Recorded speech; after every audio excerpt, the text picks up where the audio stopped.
foi a minha primeira experiência com Deus e que edificou muito a minha vida.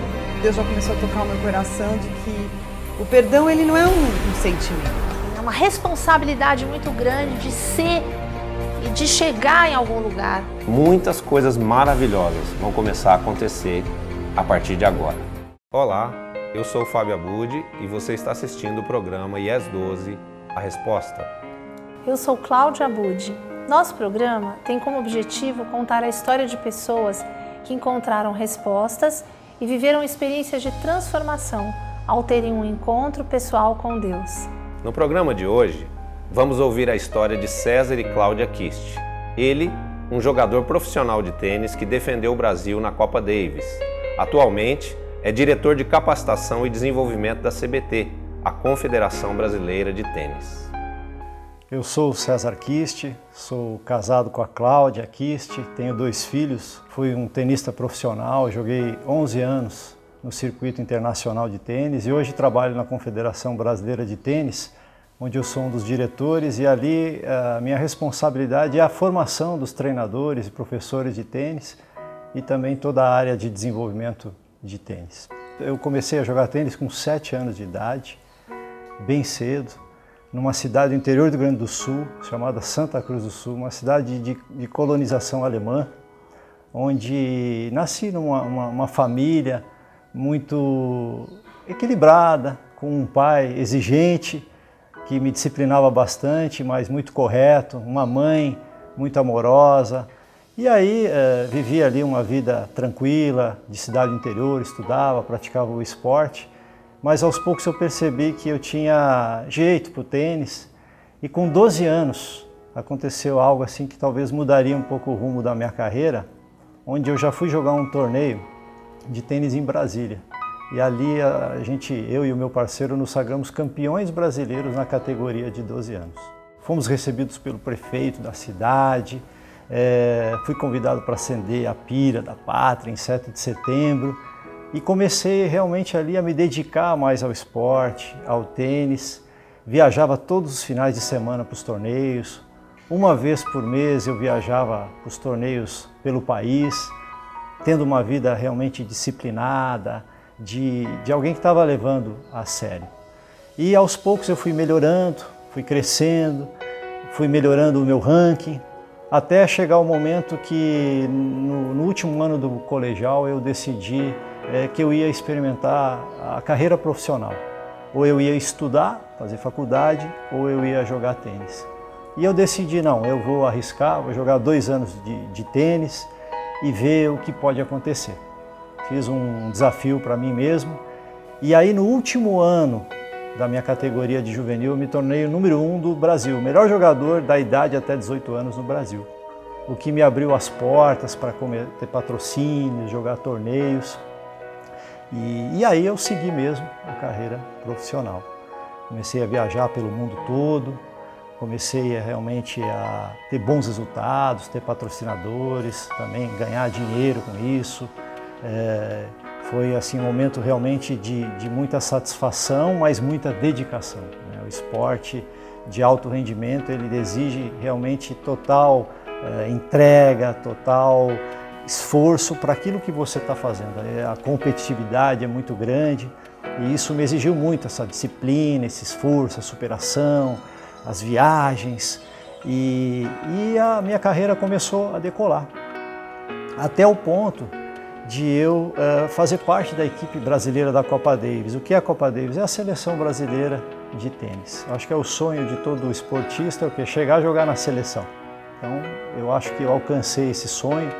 Foi uma realização profissional muito grande e as coisas estavam caminhando bem. Porém, dentro de mim existiam algumas coisas que não estavam bem solucionadas, resolvidas. Eu conheci ele, estava passando dessa fase de juvenil para profissional e eu me apaixonei por ele, foi num torneio de tênis que a gente se conheceu e eu achei ele lindo, eu me lembro que eu fiquei muito apaixonada. E eu acredito que ele também se apaixonou por mim, porque ele demonstrava isso, né? Ele me incentivou assim a fazer faculdade de educação física, a gente eu gostava já de esporte, a gente assim sempre fazia coisas juntos, eu via ele correr, fazer ginástica, aquilo me empolgava. Quando eu estava no último ano da faculdade, a gente já estava namorando fazia 3 anos, eu fui, né, recebi uma notícia assim, que um dia eu comecei a perceber uma falhinha do meu cabelo, assim, caiu uma falha e eu tive uma notícia que o médico me disse que eu estava com uma doença que se chamava alopecia, que meu cabelo ia cair, que não tinha cura. E eu fiquei muito abalada naquele momento. Imagina, eu com 20, 21 anos que eu tinha, né? O cabelo da mulher é algo que toda mulher dá atenção. E eu me lembro assim que um dia eu estava na faculdade, um professor dando aula, e ele falando da cortisona, que eu estava tomando cortisona, ele me disse que quem tomava cortisona não ia poder ter filho, e eu falava assim, como é que eu vou casar? Ninguém vai querer casar comigo, o César nunca vai querer casar comigo. Eu me lembro que eu falei isso pro professor. Aí o professor até brincou comigo, falando, ah, se ninguém casar, eu caso, né? Assim, eu fiquei muito abalada. E o César sempre me incentivou, então eu sempre acreditei nesse amor que ele tinha por mim. E nós nos casamos, eu casei de peruca. Realmente caiu todo o meu cabelo. Caiu todos os pelos do meu corpo e isso não abalou o amor que ele tinha por mim, né? Eu sempre acreditei muito nisso, assim, que ele me amava, porque ele era famoso, ele podia ter, né, muitas namoradas e ele quis ficar comigo. Então a gente vê o coração, né? Sempre teve esse coração. Eu acho que foi por isso que Deus escolheu, apesar da razão dele ser assim um homem muito racional. Pelo próprio esporte, né? Eu acho que o esporte, o atleta, ele é muito focado. E, né, assim, ele tinha um coração que eu via que era um coração bom, né? Um coração que amava. E ele falava pra mim, não, eu acredito que você vai ficar boa. E isso me ajudou muito. E realmente, já ali, é um testemunho, assim, de muito. Hoje a alopecia, eu conheço muita gente que não cresceu o cabelo. E hoje eu tenho meu cabelo, eu sei que isso foi Deus que me curou, né? E chegou um momento que a gente decidiu se juntar para 1 ano e meio depois nos casarmos. Foi quando eu decidi, então, encerrar minha carreira e me dedicar mais à família, me estabelecer num local de trabalho. Sempre é difícil aquele momento, né, de a gente se retirar da profissão, se aposentar, mas para mim foi tranquilo, não fiquei frustrado, não fiquei triste. E eu pude fazer essa transição com tranquilidade, foi o momento certo. Após essa transição, eu continuei trabalhando com jogadores, onde eu trabalhei 4 anos viajando o circuito agora como técnico, onde eu trabalhei com o número 1 profissional do ranking japonês, trabalhei com uma jogadora também que participou das Olimpíadas, com atletas de alto nível, mas numa situação diferente, menos viagens, menos responsabilidades, mas com bastante sucesso. Posteriormente, eu abri uma academia de tênis, a César Arquiste Tênis, onde eu tive essa academia por 7 anos, e também com bastante sucesso. A única coisa que talvez eu poderia dizer que não estava bem na minha vida seria essa parte interior mesmo. Não que eu tinha crises, não que eu tinha medos, dúvidas, problemas, porém, eu não estava satisfeito. Essa parte eu sabia que não estava sendo resolvida. Como característica minha de personalidade, eu sempre fui uma pessoa muito racional. Eu precisaria ver Jesus vivo na minha frente para poder acreditar, precisava tocar nele, conversar com ele para poder acreditar. Então, realmente, né, a minha parte racional, ela atrapalhou, ela adiou esse encontro com Deus. Então, os anos se passaram, mas tinha um momento certo. Momento que Deus me chamou, onde eu e a minha esposa, a Cláudia, fomos a uma reunião, onde ali ouvimos um testemunho. Testemunho que marcou a nossa vida, de mudança, de transformação. Eu pensava que as minhas atitudes, a minha forma de agir, de pensar, eram corretas. Mas quando eu vi as coisas de Deus, a Bíblia, os princípios, eu vi que muita coisa precisava ser ajustada. E aí eu comecei realmente a botar em prática. E essa prática foi fazendo o quê? Que cada vez eu colocando em prática a palavra de Deus, isso dava resultado. E isso edificava a minha fé. Isso mostrava para mim que eu estava no caminho certo. Chegou um momento que eu percebi que eu precisava fazer alguns ajustes no meu casamento. Eu tinha uma rotina de muitas viagens, onde ali era normal aquele glamour, festas, junto com os torneios. E durante algum tempo eu tive alguns relacionamentos fora do meu casamento, que eu nunca havia contado até então para minha esposa. Mas num determinado momento Deus me falou, se você quer ter um relacionamento pleno no teu casamento, isso não pode estar mais em oculto. Existe sempre uma pulguinha atrás da orelha quando um marido viaja há muito tempo, às vezes passam algumas coisas na cabeça, mas quando será que alguma vez, né, ele pode assim ter sido infiel, mas eu nunca fiquei pensando muito nisso. E quando ele me contou, no primeiro momento foi um choque, assim. Eu fiquei, não, aconteceu, está acontecendo comigo esse fato. E apesar da gente já ter Jesus, no momento eu falei, não vou aceitar isso, eu fiquei muito indignada, eu quero divórcio, vamos nos separar, fiquei meio mal assim no primeiro momento. E ele ficou abaladíssimo, porque ele falou, meu Deus, eu confessei uma coisa para minha esposa, achando que Jesus ia restaurar e agora o casamento acabou. Logo no dia seguinte que eu havia confessado isso para minha esposa, nós fomos convidados a participar de uma reunião onde ali as pessoas contavam testemunhos de transformação numa vida com Jesus. E mesmo abalados, eu insisti para que nós fôssemos e nós fomos. Sentamos ali no fundo da sala e aí um casal foi chamado para dar um testemunho e parece que eles estavam vivendo a mesma coisa que nós estávamos vivendo. Parecia que Deus conhecia o nosso problema e estava falando conosco. E a gente ouviu, até brinquei com ele, falei, você convidou esse casal para falar, né? Ele falou, não, é Deus mesmo, é a mão de Deus.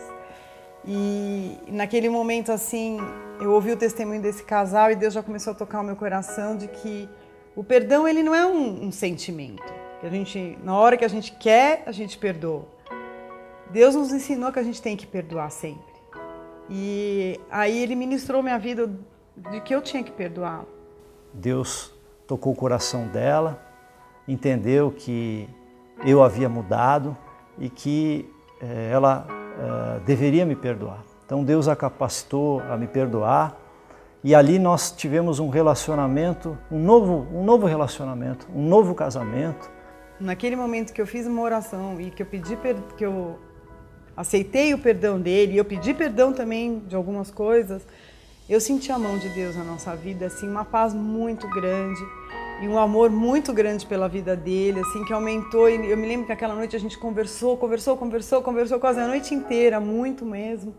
E um amor, assim, que a gente parecia que tinha até, assim, um novo paixão, assim, acontecido de novo, né? Assim, aquela coisa do casamento, logo quando você casa, se conhece, a gente, de novo, veio uma chama que a gente sabia que era a plenitude de Deus ali no nosso casamento. Não mais havia coisas ocultas, mas um relacionamento transparente, sincero, fiel, de amizade, de amor.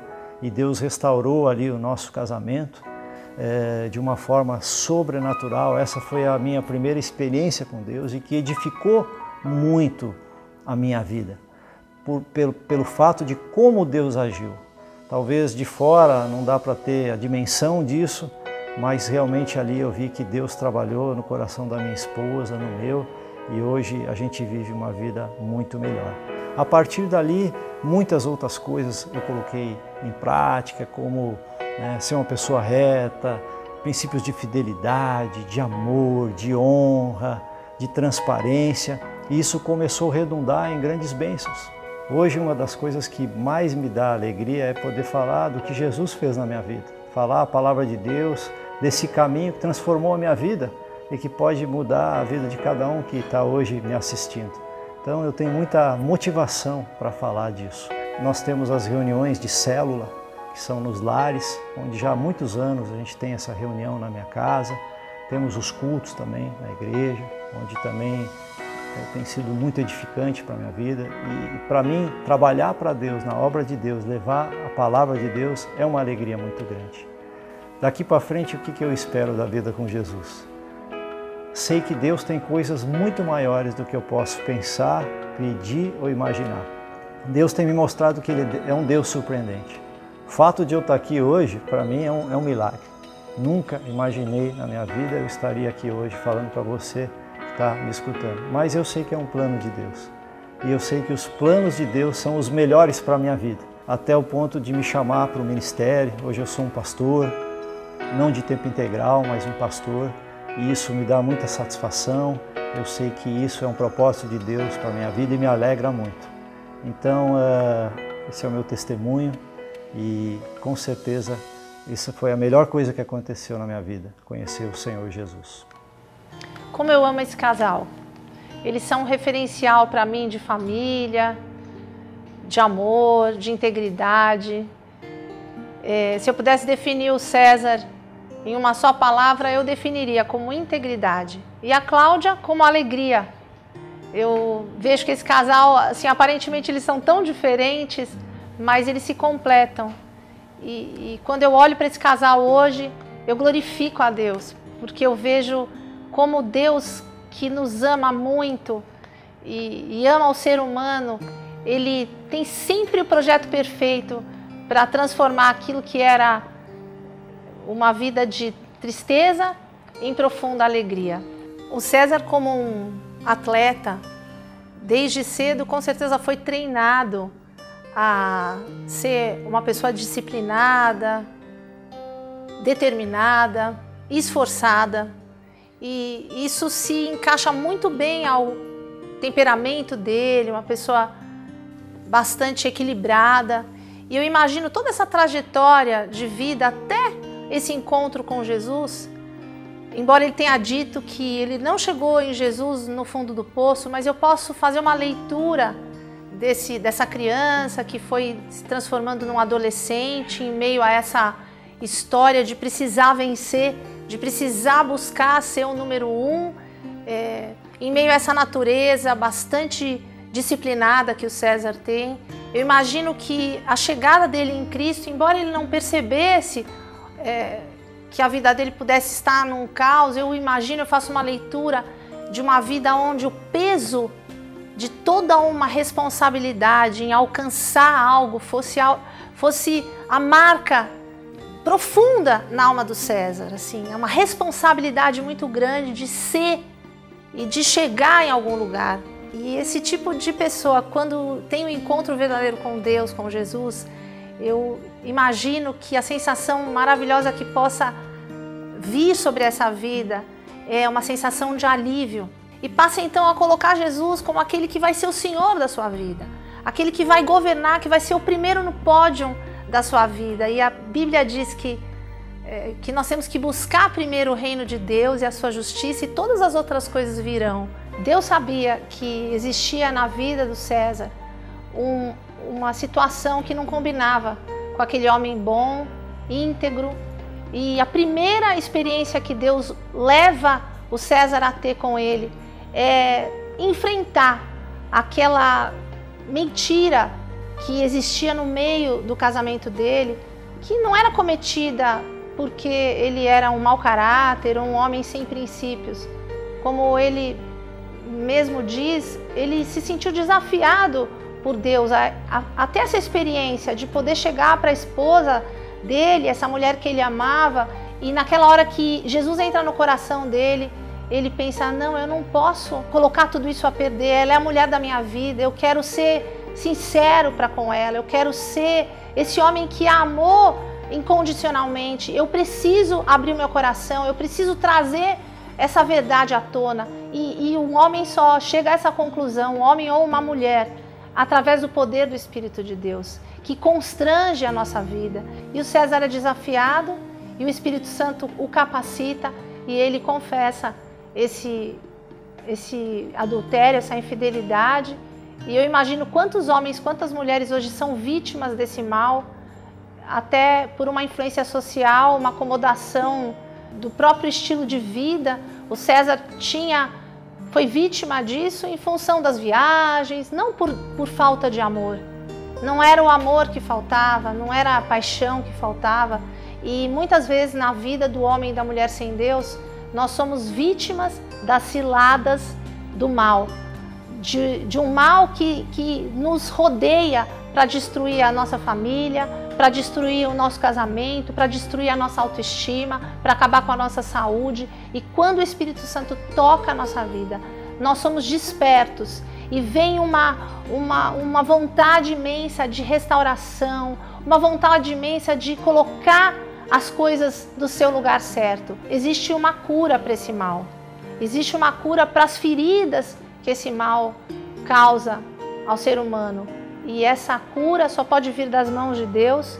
Nenhum casal que não tenha a proteção do Espírito de Deus, a capacitação espiritual, pode se aventurar talvez a fazer uma confissão, porque podem surgir nessa hora sentimentos como ira, raiva, vingança, ódio, mas debaixo da proteção do Espírito de Deus, que é aquele que vem por ordem no caos. Assim que ele gerou a terra era sem forma e vazia, o Espírito de Deus pairou sobre ela e deu forma a tudo isso. Então, debaixo da proteção do poder do Espírito Santo de Deus, os casais podem se abrir. E o remédio é a transparência, o remédio é o perdão, que vai curar toda a ferida, que vai tirar todo o poder do mal que podia destruir aquela relação e construir então uma nova história. A minha dica é: abra o seu coração para o seu marido, abra o seu coração para a sua esposa, coloque os seus anseios, seja transparente, não só numa confissão de algo que está escondido, mas exponha a sua necessidade e o Espírito Santo vai te ajudar a chegar a essas conclusões e vocês vão ser um referencial de casal, vocês vão ser um modelo. Hoje você pode estar pensando: a senhora não imagina como está a minha vida, ela está um caos, não tem volta, não tem jeito. Eu quero dizer que tem jeito. Confie em Deus, entrega como César entregou o primeiro lugar na vida dele para aquele que é era, é e há de vir, Jesus Cristo de Nazaré. Entrega a sua vida de verdade e se aventura a ter uma experiência com Ele forte. Coloque-se em oração e fale: Senhor, vem e toma o teu lugar na minha casa, no meu relacionamento, junto à minha esposa, com os meus filhos, e eu te garanto que você vai ser feliz. E o passo seguinte, quando o próprio César falou: hoje o alvo da minha vida é servir a Deus. Porque quando Ele vem e restaura a nossa vida, muda a nossa história, claro que nós continuamos tendo alvos profissionais e anseios nesse mundo, mas é algo sobrenatural. O que a gente mais quer é dizer para as pessoas: tem jeito, isso pode mudar, a sua história, ainda que esteja com cara de destruição, ela tem uma história de restauração, de êxito, e esse é o nosso maior prazer, falar para você que é possível. Decida hoje então, como decidiu César, na sua primeira grande experiência com Deus, decida viver a verdade, mas saiba que para isso você precisa entregar a sua vida àquele que é e que tem que ser sempre o primeiro lugar, que é Jesus Cristo. Agora vem a melhor parte. Nós vamos ouvir, através do nosso apóstolo Fábio, a palavra de Deus. Eu estou muito feliz por poder mais uma vez compartilhar com você a palavra de Deus. Esta palavra que traz vida ao nosso espírito, amor ao nosso coração e conforto para a nossa alma. O texto de hoje fala sobre quem é Deus e sobre quanto amor Deus tem por cada um de nós. Eu vou ler para você o Evangelho de João, capítulo 3, do versículo 16 ao 21. Diz assim: porque Deus amou o mundo de tal maneira que deu seu Filho unigênito, para que todo o que nele crê não pereça, mas tenha a vida eterna. Porquanto Deus enviou seu Filho ao mundo, não para que este julgasse o mundo, mas para que o mundo fosse salvo por ele. Quem nele crê não é julgado. O que não crê já está julgado, porquanto não crê no nome do unigênito Filho de Deus. O julgamento é este, que a luz veio ao mundo e os homens amaram mais as trevas do que a luz, porque as suas obras eram más. Pois todo aquele que pratica o mal aborrece a luz e não se achega para a luz, a fim de não serem arguídas as suas obras. Quem pratica a verdade aproxima-se da luz, a fim de que as suas obras sejam manifestas, porque são feitas em Deus. A grande angústia na qual está mergulhada a humanidade hoje, através de guerras, doenças, miséria e morte, deriva do fato de o homem ter se separado de Deus. O homem criado por Deus para ser puro, reto, sincero e perfeito, ao pecar recebeu em sua alma a mentira, a cobiça, a corrupção e o ódio. O pecado não só separou o homem do seu Criador, mas também distorceu o entendimento humano de quem é Deus. Muitos homens hoje não sabem quem é Deus e vivem como se Ele não existisse, como se não precisassem dele. Outros têm uma ideia de um Deus austero, vingativo, que não vê a hora de executar o seu último e grande ato, pôr fim ao mundo e lançar o homem na condenação eterna.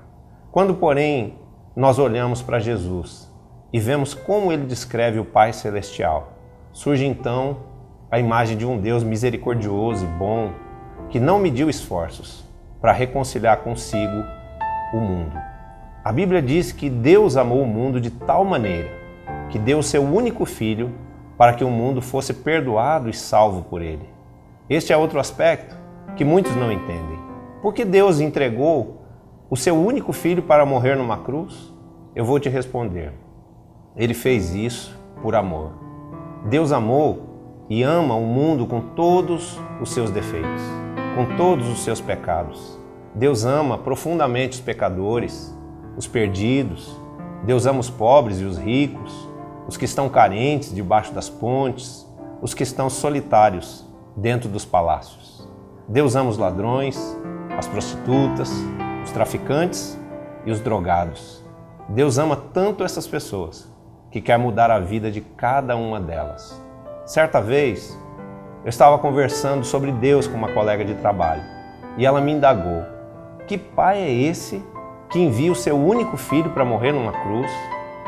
Realmente, nenhum pai com amor natural faria isso, mas o Pai Celestial, ao ver a humanidade toda separada dele por causa do pecado e sofrendo terrivelmente as consequências disso, ele foi movido por um amor sobrenatural e decidiu fazer morrer um filho para ressuscitar a muitos. Hoje, quando alguém recebe a Jesus Cristo como Senhor da sua vida, seus pecados são perdoados e Deus gera vida novamente no espírito dessa pessoa. Quando recebemos a vida de Deus em nosso espírito, somos devolvidos a um relacionamento espiritual com Deus. Passamos a conhecê-lo agora como um Pai que nos ama, que nos protege, que nos supre e restaura todas as áreas da nossa vida. Se o amor de Deus puder tocar você, Ele poderá tocar também a sua família, o seu trabalho, as suas finanças, e tudo será restaurado e melhorado por Deus em sua vida. Esta é uma experiência real, mas para que você possa vivê-la, um primeiro passo precisa ser dado. Você precisa pedir a Deus que Ele entre em seu coração e governe a sua vida. Se você deseja ter essa experiência tremenda com o amor de Deus, faça comigo agora esta oração. Repita comigo: Senhor Jesus Cristo, eu creio que Tu és o Filho de Deus. Eu creio que o Senhor ressuscitou de entre os mortos. E hoje eu abro para Ti o meu coração e Te recebo como o único Senhor da minha vida, em nome de Jesus. Amém. Ótimo! Agora a vida de Deus está em você e muitas coisas maravilhosas vão começar a acontecer a partir de agora. Mas a primeira delas é você estar sentindo agora mesmo esse amor de Deus tão grande pela sua vida. Isso é fruto de uma verdade espiritual, que é: Jesus te ama e nós também. Eu quero te convidar a vir a uma das nossas reuniões. Nós temos aos domingos 3 horários de culto, às 9h30 da manhã, às 5 da tarde e às 7h30 da noite. Temos também as reuniões nas casas, que nós chamamos de células, como essa que o César diz que realiza em sua casa desde o momento que ele teve esse encontro com Jesus. Acesse o nosso site www.ies12.com. Escolha o endereço mais próximo de você e venha, porque vai começar o melhor tempo da sua vida.